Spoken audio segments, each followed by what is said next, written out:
Magandang hapon, Pilipinas, mula sa Pag-asa DUST. Narito na po ang latest sa lagay ng panahon. Sa labas muna tayo ng ating Philippine Area of Responsibility. Patuloy po nating binabantayan ang Tropical Storm Noel. Kaninang alas 10 ng umaga, huli pong namataan ito ng Pag-asa sa layong 1,520 kilometers sa silangan po yan ng Mindanao.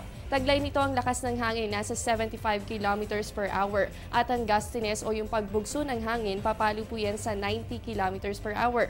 Sa ngayon patuloy po ang kilos ng bagyo west and northwest sa bilis lamang na 9 kilometers per hour. Ayon kay Pag-asa weather forecaster Fernando Cada, nitong mga huling oras ay mas naging mabagal pa ang pagkilos ng bagyo. Malaki po ang nagiging epekto ng subtropical ridge o yung bahagi ng isang high pressure area na attributed po yan sa good weather condition. Inaasahan na papasok ang naturang bagyo sa loob ng PAR by Thursday at bibigyan po ito ng local name na Bagyong Dodo. Kung makikita po natin, ito yung pang-apat na bagyo ngayong taong 2015. Posibleng pagsapit naman po ng weekend ay makaapekto na ito sa silangang bahagi po yan ng Visayas. So sa mga residente po dito, asahan natin ang mga pag-ulan, lalo na pagsapit po ng Sabado at Linggo.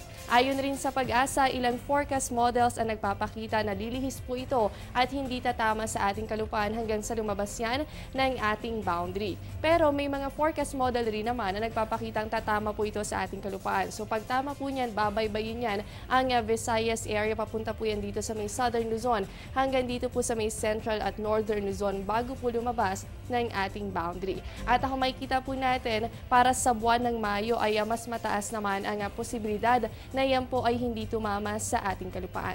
Sa ngayon patuloy naman ang pagbabantay na ginagawa ng Pag-asa kaugnay sa bagyo. Samantala sa asahang lagay ng panahon sa mga susunod na oras, easterlies pa rin po ang dominant weather system sa ating bansa at patuloy po yan nakaka-apekto dito sa may eastern section ng Luzon kasama ang Visayas. Kaya naman malaking bahagi po ng ating bansa ang makakaranas ng good weather condition. Pero paalala pa rin po ng Pag-asa, posible pa rin ang pagkakaroon ng panandaliang pag-ulan lalo na po ngayong hapon o kaya naman ay mamayang gabi. Magbabalik pa po ang Panahon TV matapos ang isang paalala. Tatanungin ko ang lahat ng nararapat itanong. Tatanungin ko sina Manong at Manang, mga kaibigan at katrabaho, Si Obama at ang barangay tanod. tatanungin ko ang mga taong dapat tanungin para sa mga bagay na dapat ipaliwanag. Para sa bansang kailangan magtanong. para sa kinabukasan ng ating bayan.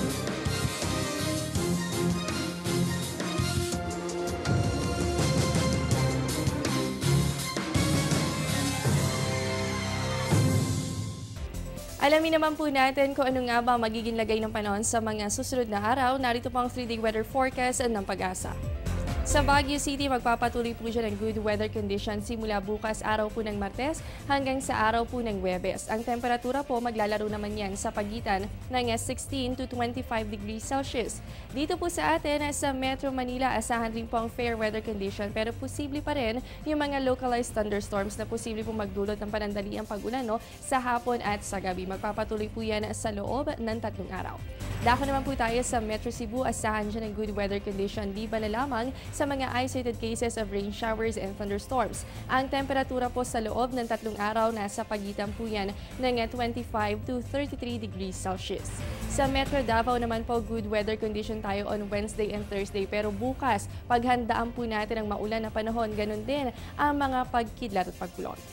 At para naman po sa Zamboanga City, good weather condition po bukas, araw ng Martes. At para po sa Miyerkules, kung lalabas kayo ng tahanan, huwag pong kalilimutan ang pagdadala ng payong dahil mataas ang posibilidad na makaranas kayo ng maulan na panahon. Asahan naman po natin ang maliwalas na panahon pagsapit po yan ng Huwebes.